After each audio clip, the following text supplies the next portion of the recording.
this sort of weird effect on my language, in the sense that it kind of dredged up Afrikaans for me again. And so some of my recent poems have been an exploration of that. I'm a researcher and I work on translation. And so some of the poems that I'll read tonight are also about translation in a way. So I'll start with a poem called Horoscope, which is from my last volume of poetry, Scrim, published by Deep South. I see Robert is here as well. I'll start with this poem, Horoscope. Our fortune is in the stars, sandwiched in butchered paper, and days we have buried our heads into inhaling skin of fish, salt of chicken, oil of snake, ink and pulp, mopping up extinction soups. To be sure, we're not dead yet, though soon we will be. We may yet discover piety barefooting it over three-corner jacks, or settle for murmuration of syllables roughshod to the dawn. There is some kind of sum of years and houses and girls and roads. I have to show my working, but I've forgotten what to carry. There is always a remaindering, always fevered screws untethered across the page, injured and painfully caught to our soft puddinged heart, dying at a slow boil in its crock. How child-eyed to think the effervescence of sorrow would resuscitate us. The many-fruited napes of neck countermand our rot. Sentiment is a deciduous mess, but sorrow not. The second poem is also from Scrim, and is called Nightfall. I want to just make it a little bit smaller. There we go.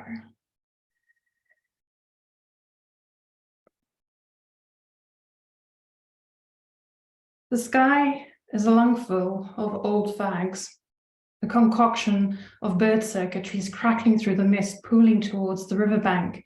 Can you hear me over this? The wind buries itself in potholes. My long divisions of follies drag their cracked heels over the grass. We're empty tins, you and I, a harness of static biting into our aluminum ears. Everything's coming up welts. The night siphons the light off into its drawers, a turmeric wash momentarily ladled into dark corners. Do you remember how you used to say, I was your echo? You always were an astonishing, astringent animal, legible only to me, or so you said, with your blonde mouth bristling on my blonde thighs. You cracked me like an existential egg. I'll leave the door ajar. Wind, salt my heart against this pulp, this orphaned plunder. I'll leave the door ajar. Will you come and bring inklings in a basket with my name? I think not. The moon hangs like a hushed ball of naphthalene, scenting the triage of us laid out on the lawn.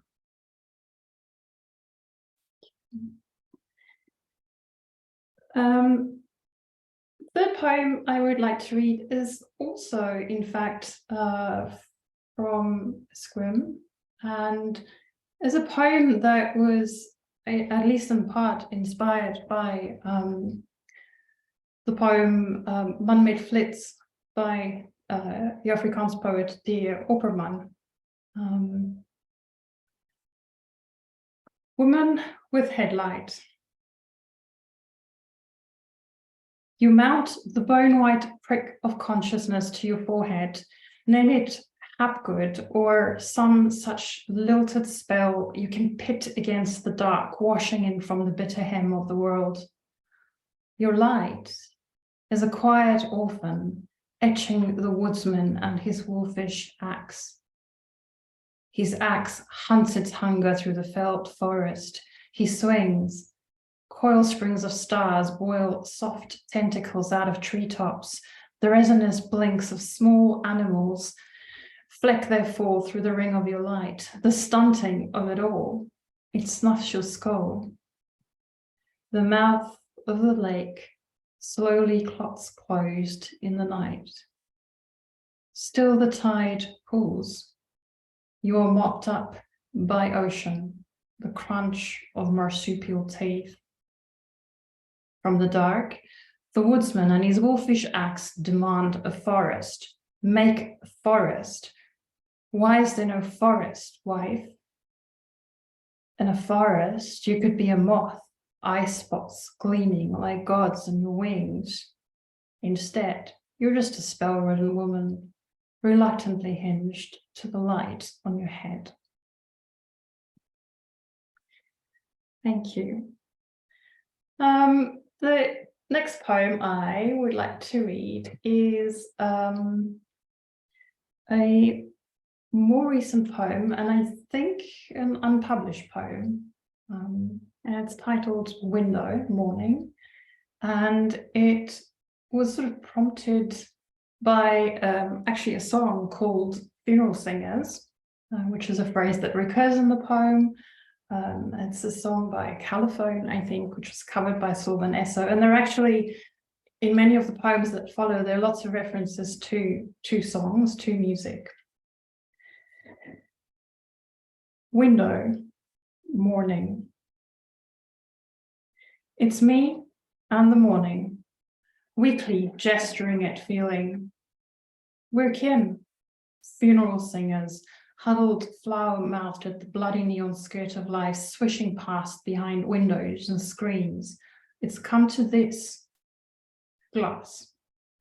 Noses pressed against the big picture, too wide for pin-pricked pupils calipered by the grim spatter of pixels babbling even in sleep, the hairline statics fracking tears from our eyes. Dust we are, to dust we return. Through the loosened melt of dust, we yearn for touch. The haptic glee of wind and skin remembered through the hard-boiled silicon crush misting under our mouths, millions of tiny screws susurrating. Loss.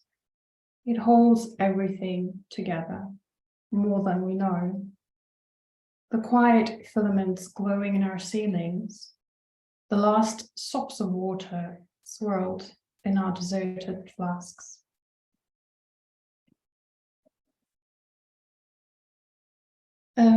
The next poem, which is also from Scrim, is actually one of the sort of first poems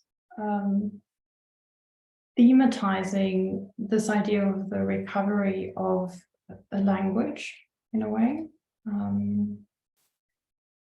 And a number of the other poems that I'll read later on takes us further in actually mixing languages in a single poem or offering a sort of a translation of a poem within a poem.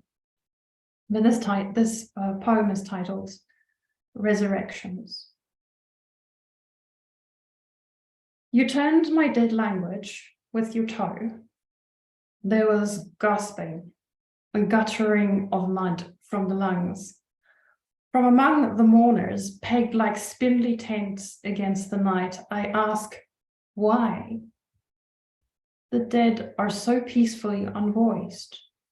Listen to them, softly simmering. You say, I did nothing. It was you who made it grab my ankle. You called it up with that larkish trill hiding behind your teeth. Nobody heard, just me and your dead language twitching in the soil. I say, no. You lie. Look. Your lie squats like a rutty toad on the roof of your mouth. You needed it to speak my names. You turned it over, gravelly tongue to the light. For this, This. No. You say, no.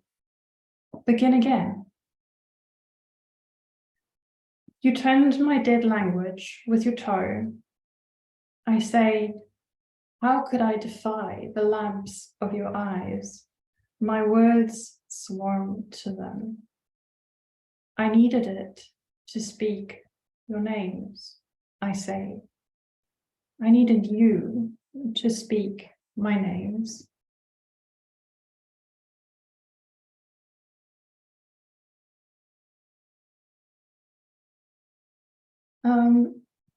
So I live in the Netherlands now. I live in Utrecht, and I live just around the corner from one of the big canals in the city, which is called the Singel. And the next poem is titled Singel. And it's the first poem also in which this notion of translation also comes up. And the Singel is where I go walking quite often, and this poem reflects something of that experience. Singel. It's a year of small maps, of tongues falling over each other in the dark. This plain, this canal, the hall.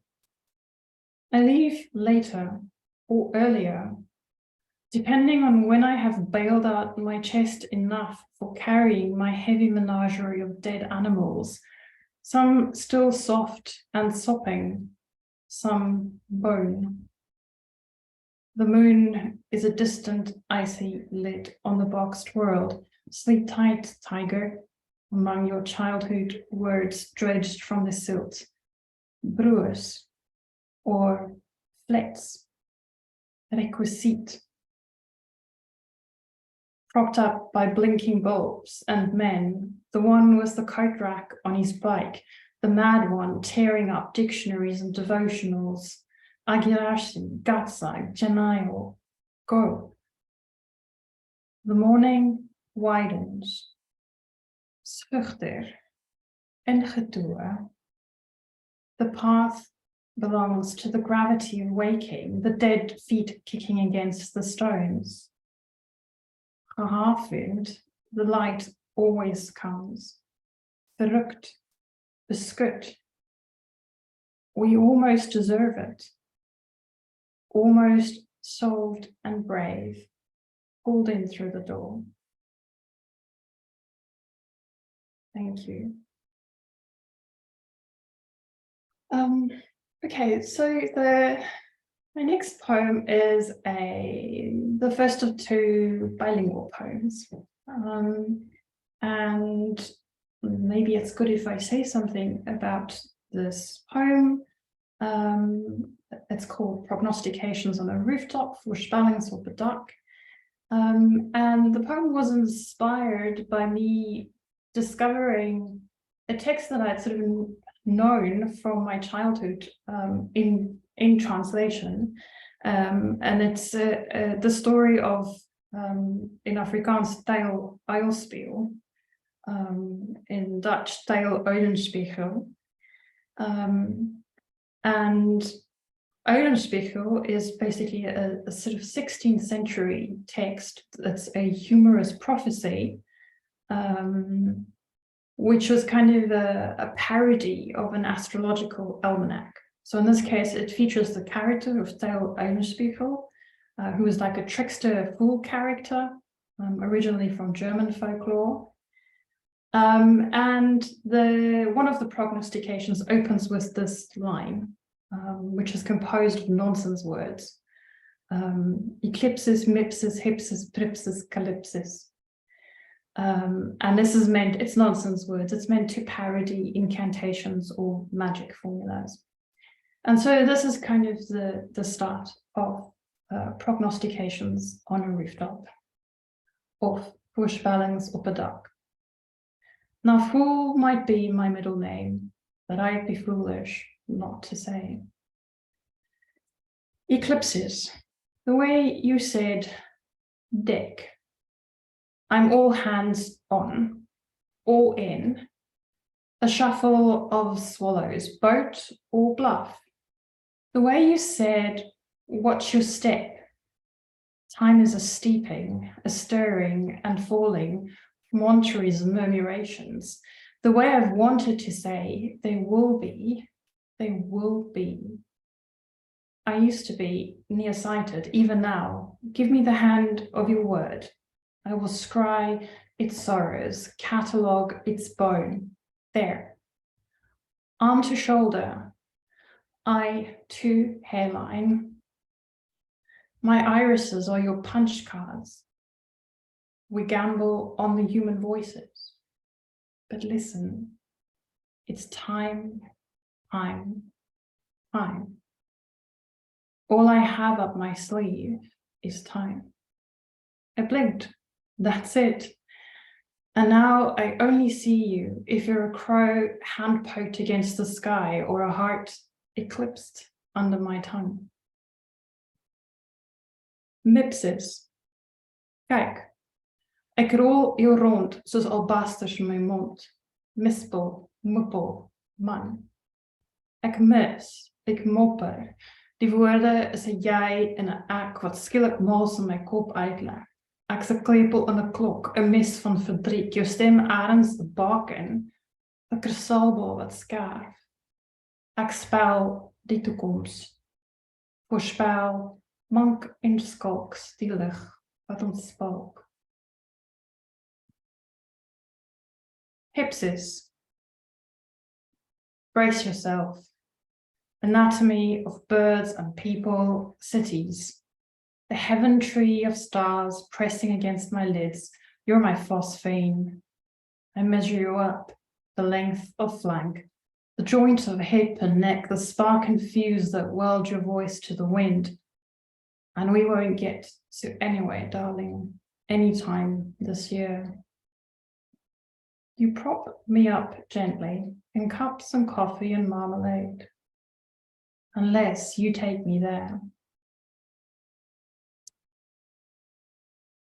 Tripsis. Prop, kom hier. Prop jouself in my en ek ingesluk skets beendere en grond, maskers en honger. Hawe. Die bote kom in, kyk, soos bye in neste of knikkers in jou sak is ek hier op die dak. Preek ek, prik en ink ek, rokkel ek jou af, in my in. 'n eindelose vertakking, 'n dakmantel propvol roekelose klanke. Calypsis. The starlings are late, you say. We wait on the roof, reckless, among the porcelain, among some talk of you and me. I don't yet know my hand, or yours, but the horizon hums. Your name catches fire like a prophecy in my throat. Thank you.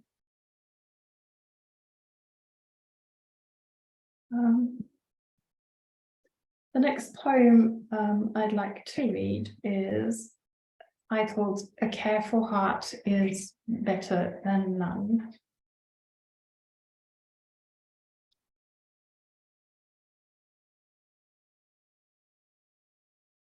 Sorry, I'm just quickly fixing this.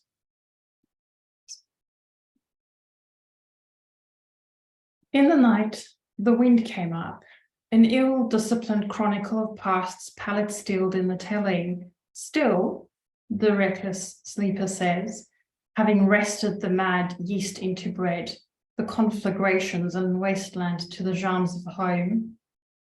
There are no shallows. Remember, we are held afloat by our threadbare gospels. It's just the trick of not drowning. The careful cockles of your chest are both ripcord and lead. The wind came up in the night, poised on the rooftop, abandoned by the daytime masteries of knots and dead reckonings. I am moonglades and floods, the knit of cloud and water, of sorrow.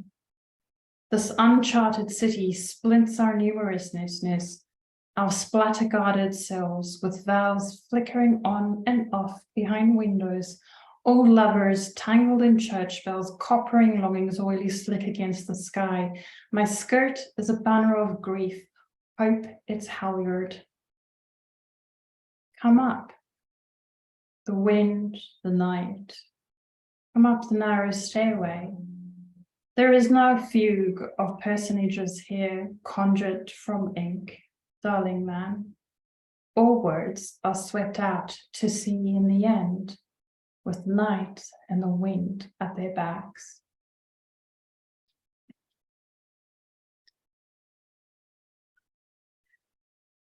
Okay, the second to last poem I'd like to read is titled Lighthouse Keeping on Tachyon.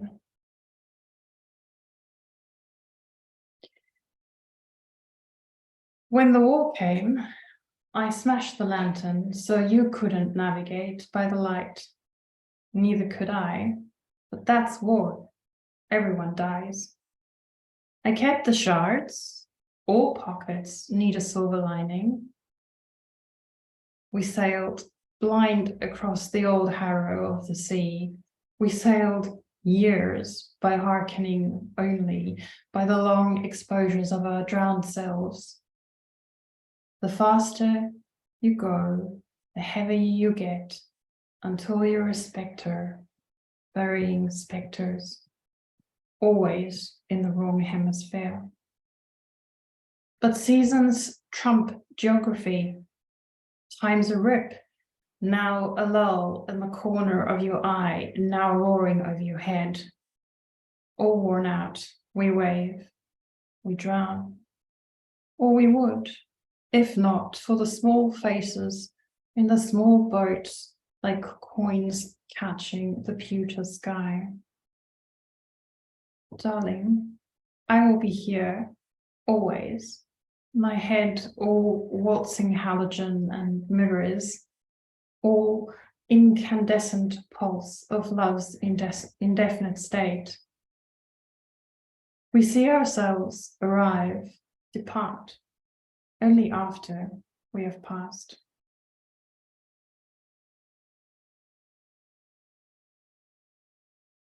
I would like to end with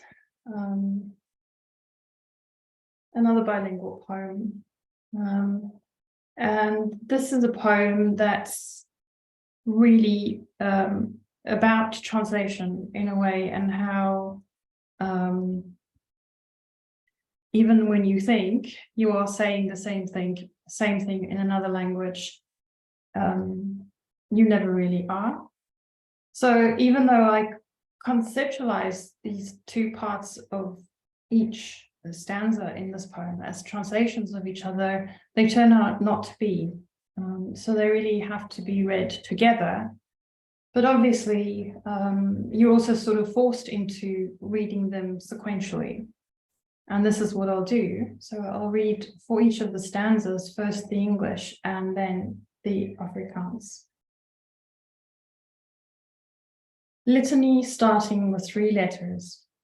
3 letters, 3 like. 1. It's August. The air already curls at the edges. I pay for my crossings, bouquets of contusions blossoming under strange thumbs. I offer a bone kaleidoscope on the stairs, whiteouts and swipes and triggers. I remember our prick-seamed bodies past tensed patchworks held still, momentarily in flight. By December, I'll be several lifetimes ago. 1. Die somer vrot af. Slik, slak, sluk. Vokale stik in my strot, my vel bot verbleik blomme onder jou hande. Kraakbenig op die trappe, paarsige vingers, sing ek sonder stem. Onthou ek. Trek het jou hou vas uit mekaar, weerhou ek jou van my, tot jy my weer vashou, 'n stil ewe grof gereig. O, die duisende getorring van lewens oor kontinente. 2.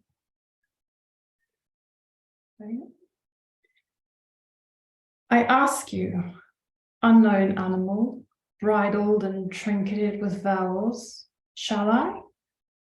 Corseted with words, whaleboned, all bear traps and half-cocks, the odd steel splintered fine and straight to the heart. Shall I? 2. Kop op my skoot, smekeling, styf gebakte dier met jou klingelende tande, vertaal my. Uit my asemlose keurslyf, uit my ribbekas van steke wat bloei en bloei en bloei. Boor 'n gat tot in my sypelende hart. Skroef my vas. Vertaal my. 3. It's all understood. Mostly we're at sea. Continents retreat. Our tear-tallowed boat smooth like mirrors on the mirrored water, our fingers on the shutter. Wait. Wait for all our parts dredged from salt, gasping on the deck. Wait. Release. Release the works and days of hands, the sluicing light. 3. Begryp jy? Die sluikerige strengels van tyd en pyn tree die grond onder my voete uit. My boot speel die vlot vergetelheid in. My vinger op die sneller, op die sluiter, wag ek. Wag ek vir my asem, gesout, gespalk, uit die dode opgewek. Wag ek. My lyke is oop. My harte druk hulle nat neuse in my nek. My oë aas verlig. Thank you very much. That is what I have for you this evening. Thanks.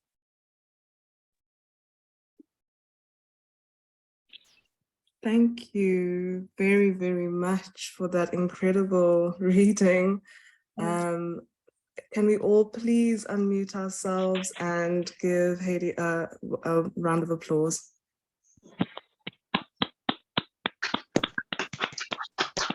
Thank you. Thanks so much.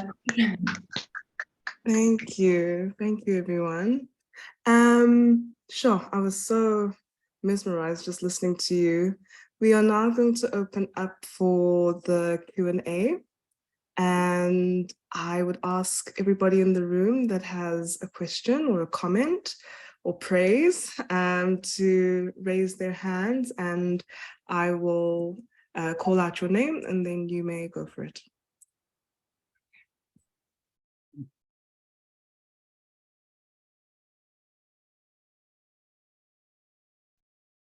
I see Douglas and Ed and Troyden. Please go for it. It was an interesting observation listening to the translation, how the English steers one towards meaning. Maar die Afrikaans stuur een mens na die klank, nie die betekenis nie. Yeah.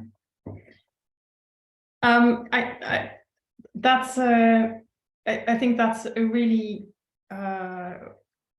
accurate observation. And in fact, if I can reconstruct it, the poem actually did start with the Afrikaans words. So the I-A-U, slik, slak, sluk, in Afrikaans, that was the start. And that's also why it's called drie-letter, drie-like. Literally starting with 3 letters. And I think that kind of, and this often happens for me, that I am first drawn to sounds. And I think that remains very evident in this poem. Whether I consciously did that with the Afrikaans and the English, the contrast with the Afrikaans and the English. In the end, well, that I'm not so sure of. But I think the initial prompt was definitely like that. It's interesting too that you're, in my estimation, which is rough, your pronunciation of Afrikaans has shifted towards, there's certain sounds which are far more Dutch than Oh, Afrikaans. well, Forgive me if I make that observation, but yeah, I guess that's not so surprising, and it's one of those things that you don't notice yourself as it happens, and it's only when other people observe it that you're reminded of it. Yeah, I don't. It's been really interesting learning Dutch over the last 3 years. So obviously the relationship between the two languages makes it somewhat easier, but at the same time, I also find that I have to quite actively suppress Afrikaans in order to kind of move ahead with Dutch. And even now, what I find is that if I write Afrikaans to colleagues or friends, indeed, I tend to opt for Dutch spellings without thinking, and I suspect the same is happening with pronunciation as well. there's more gutturality in Dutch than I think, and Yeah. the h sound in Afrikaans is a harder sound. It's a more guttural sound in Afrikaans. Yeah. But if you go down to Belgium, one discovers that Afrikaans is much closer to Vlaams. Yes. If you take almost every S and replace it with a Z, you can shift from Afrikaans to Vlaams quite easily. Yeah, that's true. It's absolutely true. That's me. Thank you. Wonderful.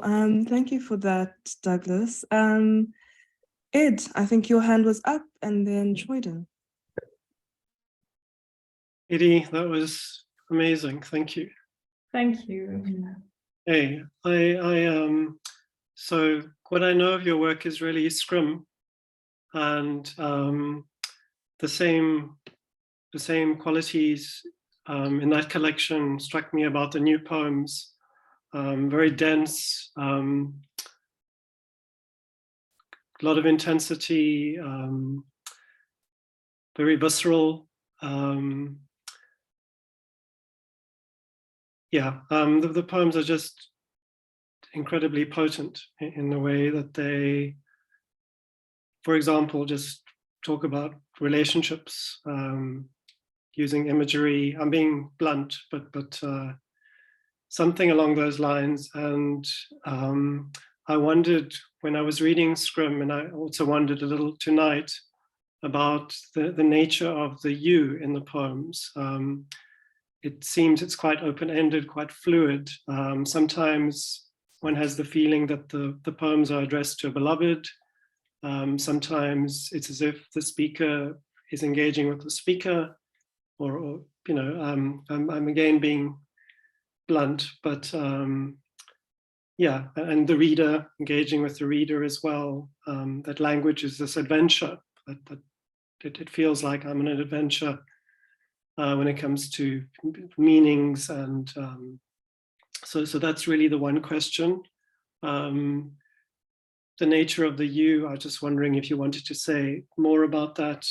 And also in Scrum, what I picked up was an amazing tension, ambivalence perhaps, between language and experience, the gap between what can be articulated and what is felt, whether it's grief or desire. And there were a couple of poems that really sort of speak to that. So the title poem, Shak, Adventure, Declaration. But yeah, I in each of those poems, or in some of those poems, there's also some sort of desire to just carry on, even though language falls short.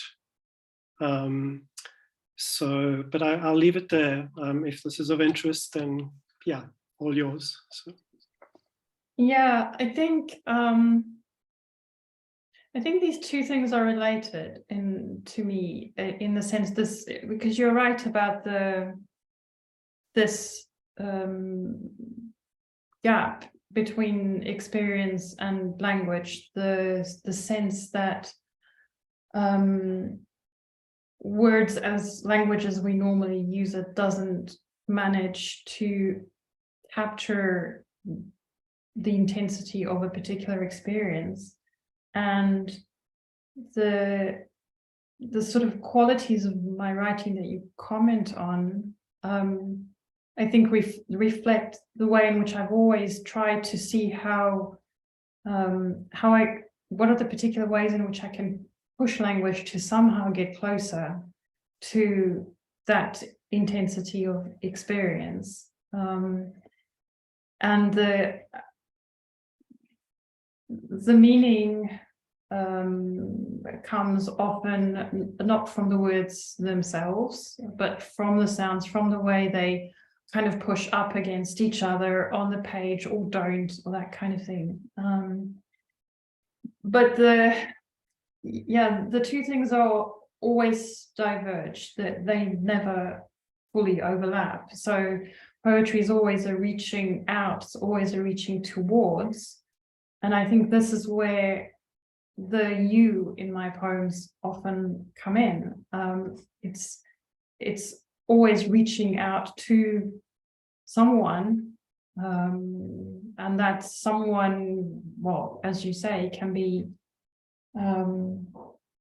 any number of imagined interlocutors, including the speaker herself. But it's in the same way that the experience tries to, or that the language tries to reach something of the experience, the poem is also reaching towards someone to convey that experience in a way. So there's a gap always between experience and language, but always a gap between an I and you. And the poems are trying to bridge these two things at the same time, and never quite managing, I think. Well, I think they manage in a way that I've seen few poems do. Well, thank you. Thank you, Ed. Troyden.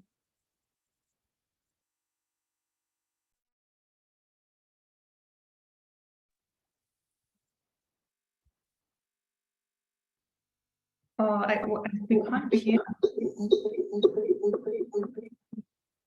Yeah, we unfortunately can't hear you, Troyden. Maybe you're having the same sort of mic issues that I'm having.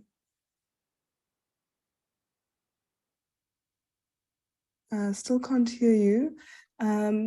You might need to go to where your mic button is and change. And if you the arrow up, you can select a different. Maybe you can select a different microphone and a different speaker. If you play around with them, sometimes you get some luck.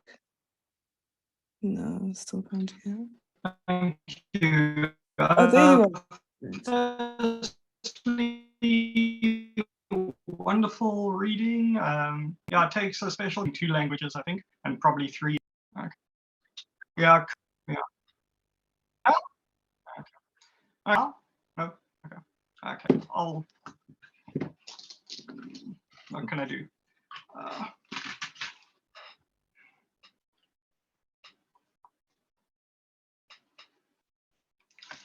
Okay.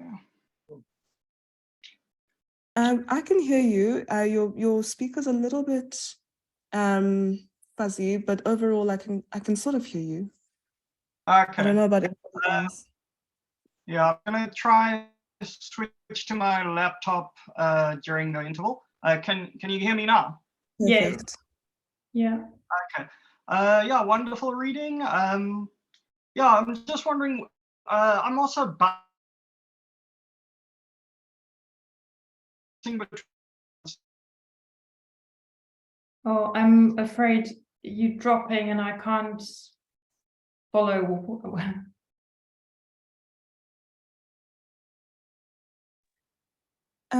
Troyden, your speaker is a bit on and off, There, so and, maybe I'll give you. We'll skip you for now. We'll come back to you. But just if anybody else wondering has if- a question, Troyden, we'll come back to you in a moment. Just gonna allow you to work on your sound. And may I just ask? There we go. El Sabe, I hope I said your surname correctly. Please take it away. Hello, everybody. It's Elsabe. Yeah, it's a Afrikaans name. I usually just say, call me Ella. It's easier. Thank you, Haidee. I enjoyed listening and I enjoyed the Afrikaans. I can relate because I really can't write in anything else than Afrikaans. And I like the double language thing very much. And my question is about that. When you get to publishing, is it ever met with resistance when you mix languages or you have two languages in a poem? Because I'm a novice, so I do write like that because I think like that, but I've been wondering whether publishers will be whether they'd be rather keep it pure Afrikaans. Simple question. Yeah, I don't really know the answer to that question, to be honest. So my books have all been written in English, and none of my published books contain bilingual poems. So I don't know, but what I do know is that a handful of these bilingual poems have been accepted for publication in journals. So I think there's a lot of openness there to this sort of bilingual writing. But as for publishers, that is not something that I can answer, but maybe someone else in the audience knows, because there are publishers in the audience as well. Thank you. Yeah, I think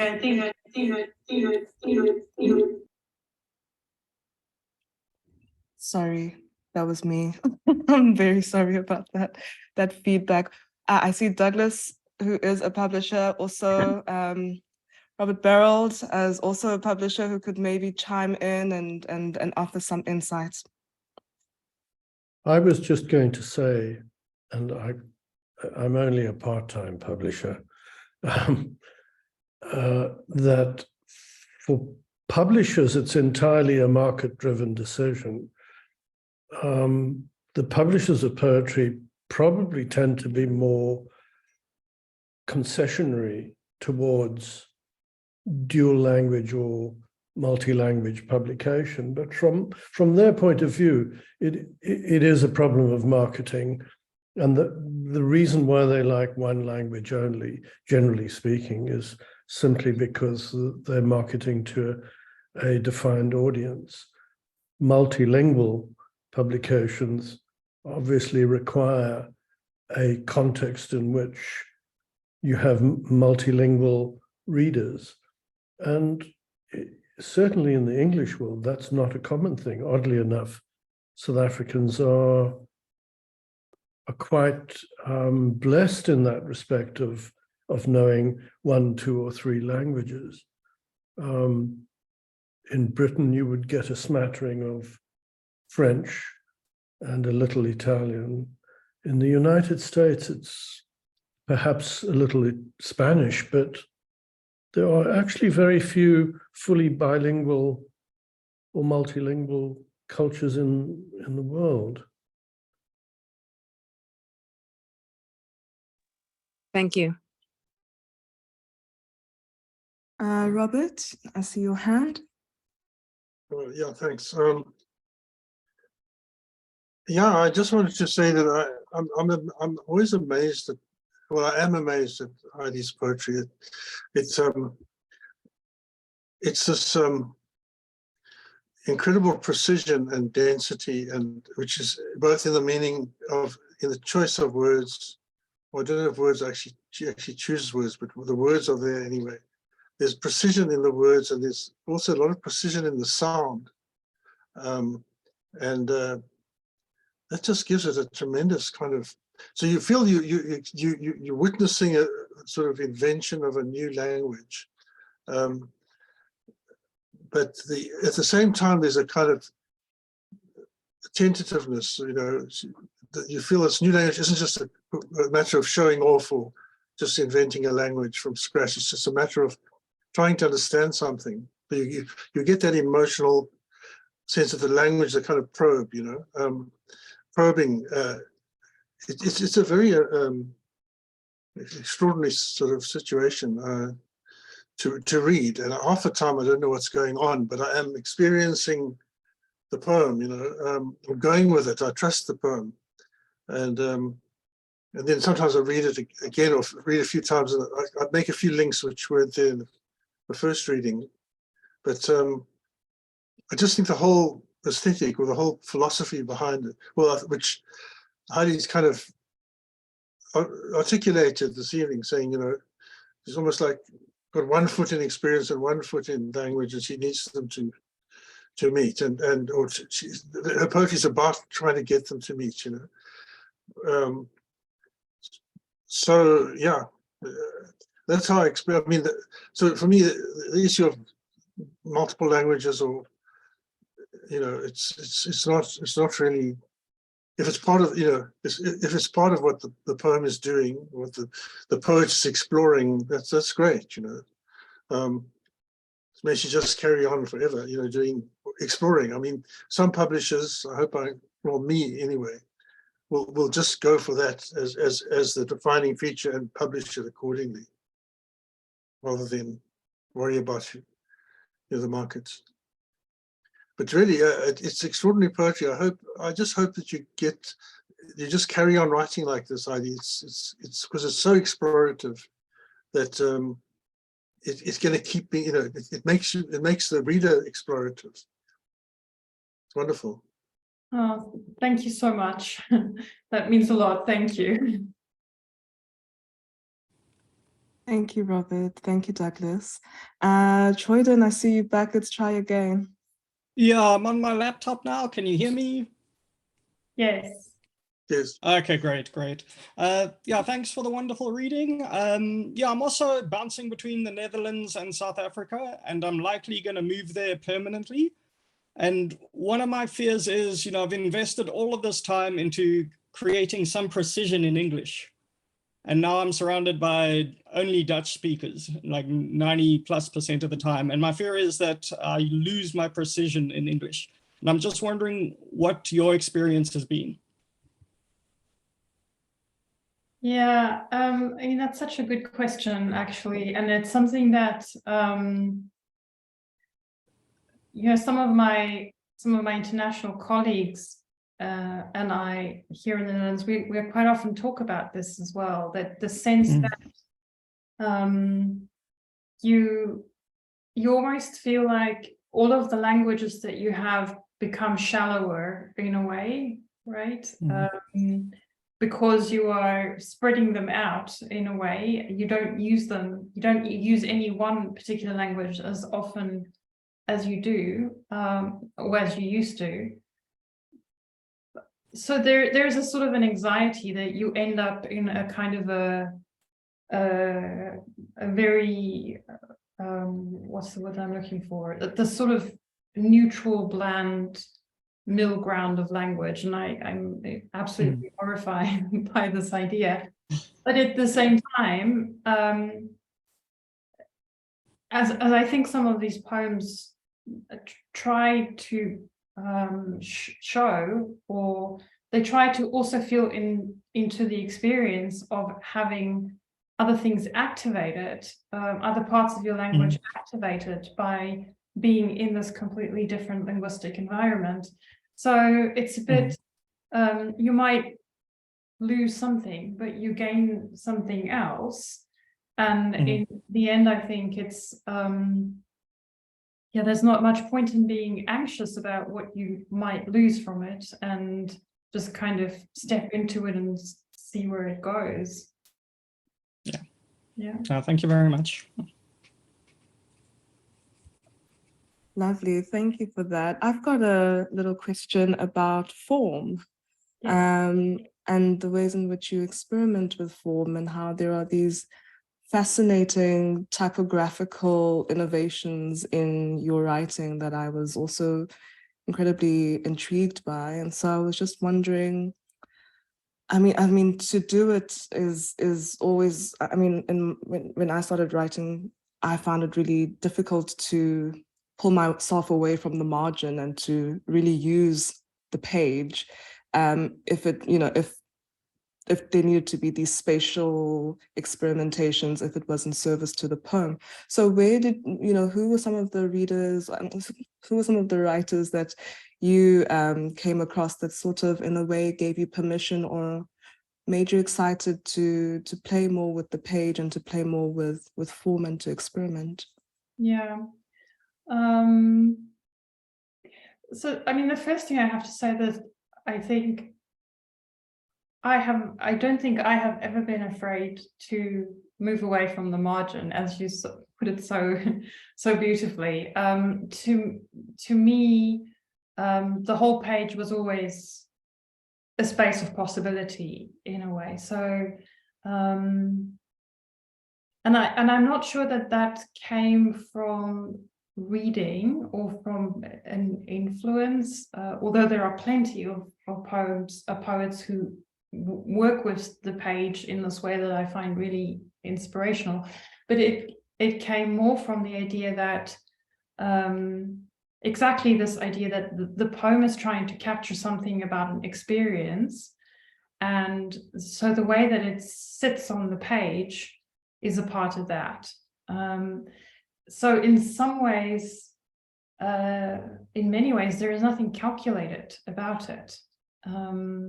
So I'll start with things on the page and kind of move them around until they feel right, which sounds really weird to say, but it's simply the way that the poem wants to be on the page. And sometimes I will play around with that a bit, but I always have a sense of when it's right and when it's not right. So it's always come from like how the poem wants to express itself. The arrangement on the page has something to do with that.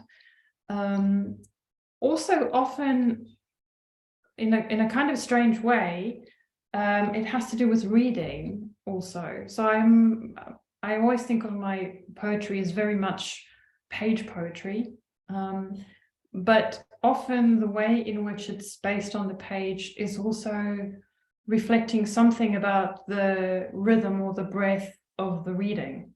And in that respect, I took a lot of inspiration from the big poets and Allen Ginsberg and those people, the idea of the kind of breath in the reading as shaping the poem in some way. But then at the same time, I mean, another a quite strong influence in my writing has been the work of the language poets, the American language poets, who really sort of pushed, in a way, kind of the antithesis of the sort of Beats emphasis on voice and the performance, very much focused on the page and how language looks on the page. So yeah, there are influences, but in some ways I think I may have come to it even if I hadn't read any of those poets. Thank you so much. Charles, I see your hand. Oh, hi, Haidee. I enjoyed your reading very much. Thank you. I was pleased I could sort of rest my eyes on the words whilst you were reading, because otherwise it might have gone right over the top of me. Well, it was really quite deep in that. There were sort of a few things that interested me. One was some of the titles had either a second part of the title or a kind of explainer of the title afterwards. I don't know if you could speak something about that.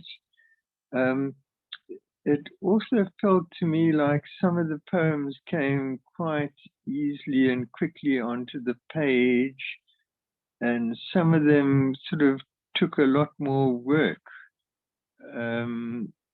So maybe if you could talk something along those lines as well. Yeah. So as far as titles go, some of the titles that are on here, in fact, did not end up being the titles of the published poems. And titles are often things that I think about last. So I think the sort of double titles, there is maybe something meaningful, significant about that. Again, this idea that there are always things in tension, whether it's an I and a you, or whether it's language and experience, or whether it is places that are in tension or languages that are in tension. And I think maybe the dual titles or even the subtitles are sometimes a way of putting that tension into the foreground of the poem already. Right. As for poems that come quickly or slowly, yes, I guess that's true. But I think that for me, poetry generally comes slowly rather than quickly, and it sort of evolves over time. So it'll often start with sounds, or just words, or a quote from a song, or a phrase from a book or something like that. And then it sort of slowly builds around that. So I'm not one of those poets who can kind of write very quickly. Right. Yeah. Thanks. Thank you. Thank you, everyone. Are there any last questions before we close? Going once, going twice. All right, well then we'll end it there. Haidee, thank you so much for making time to be here. Thank you so much for your reading. Apologies for the way that the meeting started, but we got there in the end and everything worked out, and it was just an absolute pleasure to hear you read and to experience your work even visually as you shared the screen. So thank you very much. Thank you to Robert. Thank you for being here. You're the publisher, I believe. No? Yes? Yes. I'm very meekly saying yes. And thank you to everybody for being here this evening. We let's unmute and once again, and please let's give Haidee a round of applause. Thank you very much. Thank you. All right. Now we get to the open mic part of this evening. Let me actually stop the recording.